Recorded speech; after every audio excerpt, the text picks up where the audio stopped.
A Bíblia diz em Colossenses, no capítulo 1, nos versículos de 1 a 29. Paulo, apóstolo de Cristo Jesus, pela vontade de Deus, e o irmão Timóteo, aos santos e fiéis irmãos em Cristo que estão em Colossos.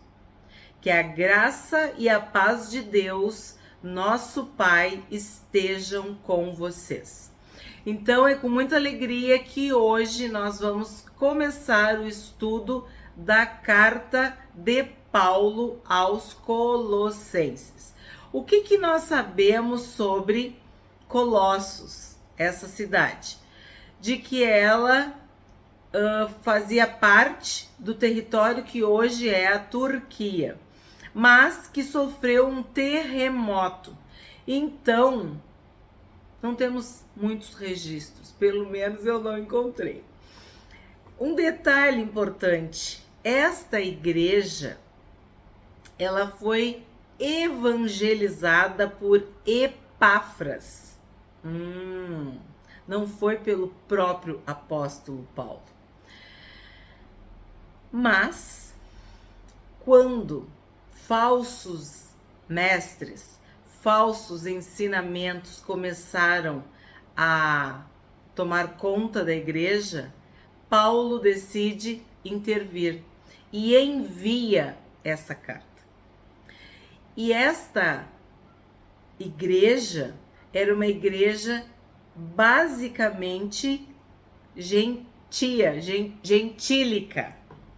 Ela era formada de cristãos gentios, que eram, pagãos e se converteram ao evangelho.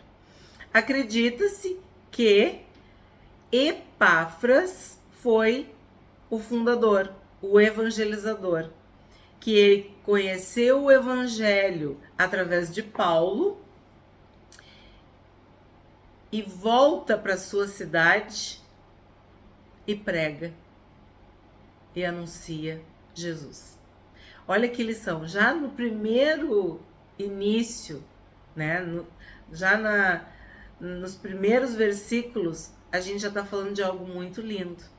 Tu recebe a visitação de Deus, tu recebe a graça de Deus, tu é salvo, tu é perdoado, tu é liberto. E quando tu volta para tua casa, quando tu volta para tua cidade, tu não pode parar de falar do que tu viveu. Tu começa a pregar o evangelho. E isso é tão forte, poderoso, que muitas pessoas se convertem. E uma igreja é formada, uma igreja é fundada a partir do testemunho de Epáfras. É o que se sabe. A data desta carta, muito semelhante com a época de Filipenses. Mais ou menos 62 depois de Cristo. Por quê? A gente acredita que Paulo, como via a sua morte iminente, que ele estava prestes a morrer, estava preso em Roma, ele começou a escrever muitas cartas também nesta época para confortar os irmãos e para corrigir alguns problemas. Nós vimos que em Coríntios havia muitos problemas. Vimos que em Efésios não havia. Vimos que em Gálatas tinha problemas. Vimos que em Filipenses não tinha problemas. Então, o objetivo das cartas mudavam, mas era a forma como Paulo se comunicava com as igrejas e mantinha o seu carinho, o seu afeto, o seu amor, a sua gratidão renovados com as igrejas. Nesse caso específico da igreja em Colossos, o problema era claro, era evidente, era a infiltração de falsas doutrinas. Más notícias. Epáfras conta para Paulo que a igreja estava sendo enganada. Havia um ensinamento falso e perigoso. E aí Paulo age, mandando essa carta. Então, de fato, pessoalmente, ele não conhecia esses irmãos. O que ele sabia era o que Epáfras tinha relatado, Tíquico, que nós já falamos também em outras ocasiões, e o próprio Timóteo. E aí tu percebe que isso que está acontecendo, ou que aconteceu com esta igreja, acontece conosco. Desde que o pecado entrou no mundo, a maldição do pecado percorre tudo e todos. A terra começou a produzir ervas daninhas. E aí eu vou fazer uma analogia com vocês. Eu vou comparar com vocês essa situação. O evangelho verdadeiro, genuíno, foi pregado. As pessoas se converteram. Houve salvação. Mas o inimigo, ele não fica de braços cruzados. O próprio Senhor Jesus falou, à noite ele vai lá e semeia. Então, tu semeou a boa palavra, a semente santa, e as pessoas se salvaram, se converteram. Mas à noite, por que à noite? Porque o inimigo trabalha nas trevas, na escuridão. Nós somos da luz, nós somos do dia, mas o inimigo, ele é da noite. Ele é das trevas, ele é da escuridão, ele é do mal. Então, o que ele faz? Ele semeia a má semente. Ele semeia o inso, o joio, as ervas daninhas. Assim, eu já falei para vocês muitas vezes, né, que eu amo plantas, a natureza. É muito prazeroso para mim estar cuidando de um jardim, de um vaso, de uma floreira, de uma horta, de uma lavoura, tá em contato com a natureza. Eu gosto, me faz bem, fico feliz. Só que eu sei o trabalho que dá, porque tu tem que estar sempre arrancando essas ervas daninhas, tu tem que estar sempre limpando, e aí tu te fere, né? Tu te suja, tem espinho, tem bichinho. É um processo. Tu manter um vaso, uma floreira, um jardim, uma horta, uma lavoura, uma plantação, qualquer coisa, dá muito trabalho. Porque esta maldição também está na terra. E aí vamos levar isso para a igreja, vamos levar isso para o evangelho. Tu tem que plantar a boa semente, tu planta a boa semente, mas saiba que tu vai ter que zelar para que ela possa crescer. E é isso que a gente vai ver na carta de Paulo aos Colossenses.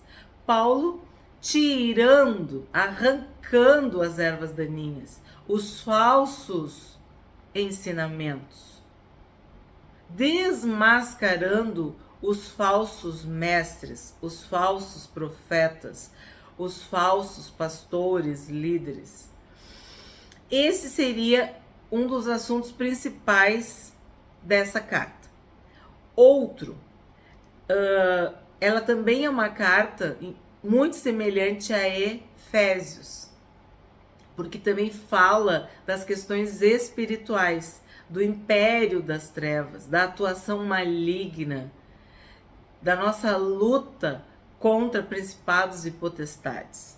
E Paulo estava na prisão e ele sabia, né, que seu tempo estava se esgotando. Então ele precisava colocar os pingos nos is o mais rápido possível. Esclarecer, ensinar, instruir a igreja em toda a verdade. Então, dada essa pequena introdução, vamos estudar o capítulo 1 de Colossenses. Aqui o que tu vê? Paulo se apresentando como apóstolo de Cristo Jesus. falando do seu cooperador Timóteo, que eu sempre falo para vocês que tem vídeo no canal que é muito importante vocês assistirem para entender quem é esta figura, quem é esse personagem bíblico, né? Timóteo.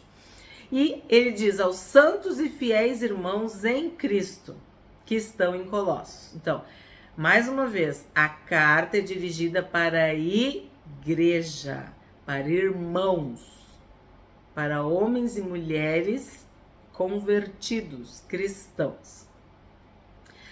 Damos sempre graças a Deus, Pai de nosso Senhor Jesus Cristo, quando oramos por vocês, desde que ouvimos da fé que vocês têm em Cristo Jesus e do amor que vocês têm por todos os santos, por causa da esperança que está guardada para vocês nos céus.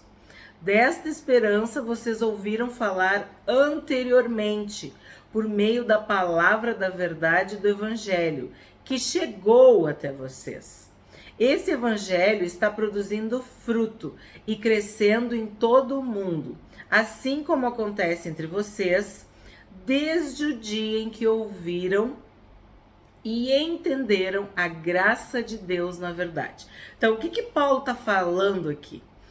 Está deixando claro que não foi ele que pregou, né? Que eles conheceram a palavra, o amor de Deus, que eles estão firmados, guardados nessa esperança, nessa salvação, de que o evangelho que chegou até eles também está chegando até todo mundo. Isso é importante, que a gente tem que salientar que é o mundo da época, né? Por quê? Porque se o evangelho tivesse sido pregado em todo o mundo, o Senhor Jesus já teria voltado. Então, foi pregado ao mundo da época, ao mundo civilizado, conhecido da época. Isso é importante falar. E Paulo está reiterando de que sim, eles são salvos, eles são cristãos. Eles ouviram e entenderam a graça de Deus na verdade. Então, a dúvida não é essa, a questão não é essa. 7. Isso vocês aprenderam de Epáfras, ó. Nosso amado conservo. Então, o que Paulo está querendo dizer aqui? Que eu tenho autoridade sobre Epáfras. Ou Epáfras está subordinado à minha autoridade. Nosso amado conservo e, em relação a vocês, fiel ministro de Cristo, o qual também nos contou do amor que vocês têm no Espírito. Então agora, se tinha alguma dúvida, tá bem claro para ti de que foi Epáfras que evangelizou, que fundou, que plantou essas boas sementes, né? Fiel ministro de Cristo, tá? 9. Por esta razão, também nós, desde o dia em que soubemos disso, tu nota o plural? Soubemos, né? Paulo escrevendo e Timóteo auxiliando. Vou repetir. Por esta razão, também nós, desde o dia em que soubemos disso, não deixamos de orar por vocês e de pedir que transbordem do pleno conhecimento da vontade de Deus em toda sabedoria e entendimento espiritual. Olha se isso não é aqueles versículos que eu falo para sublinhar. O que tu deve orar? Para eu conseguir passar no vestibular, passar na faculdade, comprar um carro, comprar uma casa, arranjar um emprego. Tudo isso é legítimo. Mas olha, qual é a oração mais linda que tu pode orar e pedir? Que nós transbordemos do pleno conhecimento da vontade de Deus em toda sabedoria e entendimento espiritual. Nós queremos bênçãos, bens materiais, prosperidade, saúde, alegria, família. Amém, glória a Deus, sim. Mas o que nós estamos fazendo nessa terra? Nós devemos transbordar do pleno conhecimento da vontade de Deus em toda sabedoria e entendimento espiritual. Nós devemos crescer. sermos aperfeiçoados, chegarmos à estatura do varão perfeito, à estatura de Cristo. Termos maturidade cristã, espiritual, e isso vem de que forma? Sabedoria, entendimento, a vontade de Deus para as nossas vidas. Isso é uma oração legítima. Pedir a Deus que nós venhamos a transbordar. O que é transbordar? É derramar, é abençoar, é contagiar, algo que derrama, algo que transborda, algo que sai, né, das estruturas, vai além. É isso que tem que acontecer conosco. A nossa luz tem que brilhar cada vez mais, até ser dia perfeito. 10. Dessa maneira poderão viver de modo digno do Senhor, para o seu inteiro agrado, frutificando em toda boa obra e crescendo no conhecimento de Deus. Outra importante, vamos assim, instrução aqui que a gente pode destacar. Tem um modo digno da gente viver.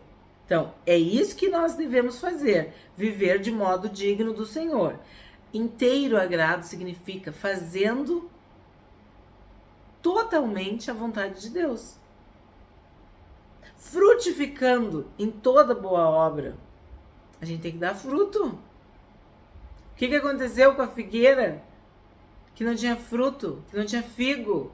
Jesus amaldiçoou. O que aconteceu com aquele que enterrou o talento? Que não multiplicou? Perdeu o que tinha. Crescendo no conhecimento de Deus. O que nós estamos fazendo aqui diariamente no YouTube? Crescendo no conhecimento de Deus. Como que a gente cresce no conhecimento de Deus? Lendo a Bíblia. Sabendo, estudando, compreendendo o que a Bíblia diz. Assim vocês serão fortalecidos com todo o poder, segundo a força da sua glória, em toda perseverança e paciência, com alegria, dando graças ao Pai que os capacitou a participar da herança dos santos na luz. Então aqui tem muito conteúdo aqui, tem muita matéria nesse versículo aqui. Vamos lá. Fortalecidos com todo o poder. Nós temos o Espírito Santo e ele é poder. É o poder de Deus. E é ele que nos fortalece. A força da sua glória, sua santidade, sua majestade, sua autoridade, perseverança. Não é hoje e aí daqui um mês. Não é só no domingo. Não é nas datas importantes ou nos momentos difíceis. Não. Perseverar significa todo o dia, diariamente, hoje, amanhã e sempre. Paciência. Temos que ter paciência, porque nós esperamos a pátria celestial. A nossa esperança está nos céus, mas nós estamos na terra. Nós vivemos aqui, neste mundo. Então nós temos que ter paciência e esperar. Mas como que a gente espera? Com alegria, porque o Espírito Santo que habita em nós, ele tem alegria. Amor, paz, alegria. Nós fomos ungidos com óleo de alegria. A alegria do Senhor é a nossa força. Então não é se arrastando, não é se queixando, não é murmurando, não, é com a alegria, porque tu vai louvar, adorar e bendizer enquanto tiver fôlego nos teus pulmões, com a alegria, dando graças ao Pai. Então, a alegria, ela está diretamente ligada à gratidão, a ações de graça. Tu agradecer ao Pai por tudo, todos os dias. Experimenta agradecer, teu coração vai se encher de alegria. E aí ele fala, olha que lindo, tudo isso, tá? fortaleza, poder, força, glória, perseverança, paciência, alegria, gratidão. Para quê? Para que nós possamos participar da herança dos santos na luz. Tudo isso é para que a gente não perca a nossa herança. Lembra do filho pródigo que botou fora toda a herança? Então, precisamos perseverar para poder participar da herança dos santos na luz. Isso é interessante, ó, na luz. Porque o que a gente quer é o que Deus quer para nós. O que a gente busca é conhecer a vontade do Pai e obedecer, fazer o que é do seu agrado, andando na luz, vivendo na luz, deixando a nossa luz brilhar diante de Deus e das pessoas. 13. Ele nos libertou do poder das trevas e nos transportou para o reino do seu Filho amado. Na outra tradução dizia o Filho do seu amor, em quem temos a redenção, a remissão dos pecados. Aqui está muito importante de salientar, tem algo muito importante para salientar. Ele nos libertou do poder das trevas. Então, ele falou no 12 dos santos na luz. Então, aqui está ocorrendo uma diferenciação, uma dicotomia, um contraste, uma oposição. Percebe? Os santos na luz e o poder das trevas. Então, quando tu não tem o Senhor Jesus, tu está sob o poder das trevas. Quando Jesus te salva, a graça de Deus te alcança, teus pecados são perdoados, tu está entre os santos na luz. Olha só que poderoso isso. Se tu tá na luz, tu não tá nas trevas. Se tu tá nas trevas, é porque tu não tá na luz. E a Bíblia é clara nisso. Não há comunhão entre luz e trevas, dia e noite, bode e ovelha, bem e mal, vida e morte, bênção, maldição. Eu sempre digo Abel e Caim, entende? Saul e Davi. Tu entende? Paulo está deixando bem claro para eles. Vocês são santos que estão na luz. Por quê? Porque vocês foram libertos do poder das trevas. O Senhor Jesus nos transportou. Tu consegue entender isso? Como é que tá na tua Bíblia? É esse verbo que tá aí? Transportou para o reino do seu Filho amado. Então, tu estava num lugar de trevas. Tu foi transportado para um lugar de luz. Tu entende isso? Então, se tu está num lugar de luz, tu enxerga tudo. E a tua luz também pode brilhar. O reino do seu Filho amado. Nós estamos reinando com Cristo. Por quê?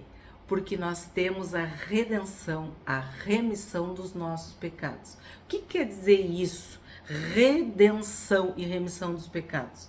É a morte, a ressurreição, a glorificação, a plenitude de Jesus, a vitória de Jesus. Porque nós só temos nossos pecados perdoados, redimidos, porque Jesus ressuscitou e voltou para a presença do Pai. Ele cumpriu a obra, tudo está consumado. Então, nós temos essa redenção. O nosso Salvador venceu a morte e perdoou os nossos pecados com o seu sangue na cruz.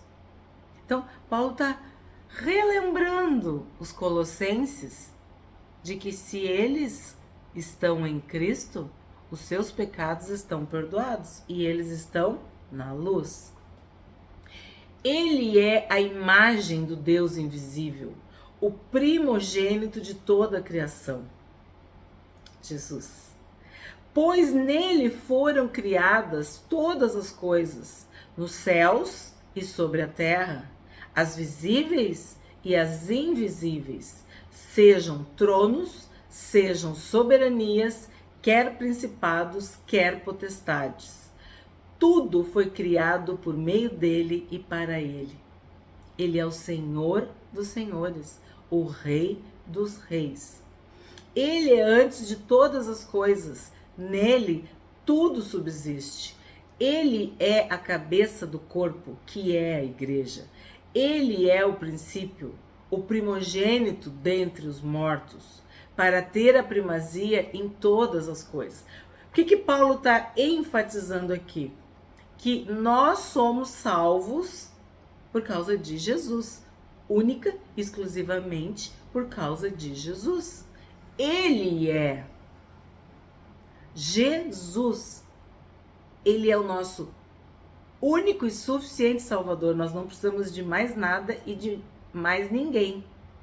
Ele é, olha quantos ele é. Ele nos libertou. Ele é a imagem. Nele foram criados. Ó, de novo, bom de sublinhar. Ele é antes de todos. Então, ele é o Deus eu sou, eterno, todo-poderoso. Ele é o primogênito dentre os mortos, para ter a primazia em todas as coisas. Porque Deus achou por bem que nele residisse toda a plenitude, e que, havendo feito a paz, pelo sangue da sua cruz, por meio dele, reconciliasse consigo mesmo todas as coisas, quer sobre a terra, quer nos céus. Então, o Senhor Jesus nos leva para a plenitude de Deus. Nós já vimos isso. E vocês que no passado eram estranhos e inimigos no entendimento pelas obras más que praticavam, agora, porém, ele os reconciliou no corpo da sua carne, mediante a sua morte, para apresentá-los diante dele, santos, inculpáveis e irrepreensíveis, se é que vocês permanecem na fé, alicerçados e firmes, não se deixando afastar da esperança do evangelho que vocês ouviram e que foi pregado a toda criatura debaixo do céu, e do qual eu, Paulo, me tornei ministro. Então, aqui Paulo está falando que eles têm que estar firmes, alicerçados na fé. Não é para vacilar. Não é para ser arrastado para lá e para cá. Não. É santo, inculpável e irrepreensível, alicerçado e firme. Não se afasta da esperança, não perde a fé. Fica firme no evangelho, no verdadeiro evangelho que vocês ouviram e que foi pregado. Aí de novo Paulo fala, toda criatura debaixo do céu, né? Foi pregado para o mundo da época, né? E sim, nós esperamos que todas as pessoas conheçam, ouçam sobre Jesus. E aqui, vamos destacar aqui no 21, ó. Éramos estranhos e inimigos, mas Cristo nos reconciliou. Porque Jesus tem o ministério da reconciliação. Nós temos a esperança da glória, que é Cristo em nós. Essa é a esperança do evangelho que nós ouvimos. De que Jesus vai voltar para nos buscar. De que nós vamos viver. Não fiquem tristes. Eu estou indo, mas eu vou preparar um lugar para vocês. E eu venho buscar vocês. Essa é a nossa esperança. 24. Agora me alegro nos meus sofrimentos por vocês e preencho o que resta das aflições de Cristo na minha carne, a favor do seu corpo, que é a igreja, da qual me tornei ministro de acordo com a dispensação da parte de Deus, que me foi confiada em favor de vocês, para dar pleno cumprimento à palavra de Deus. O mistério que esteve escondido durante séculos e gerações, mas que agora foi manifestado aos seus santos. A gente viu, né? Que mistério é esse? De que Jesus é o Salvador. De que Jesus perdoa pecados. De que a morte de Jesus na cruz e a sua ressurreição pode nos redimir, pode nos lavar, nos salvar, nos curar, nos libertar, nos santificar e nos levar para o céu.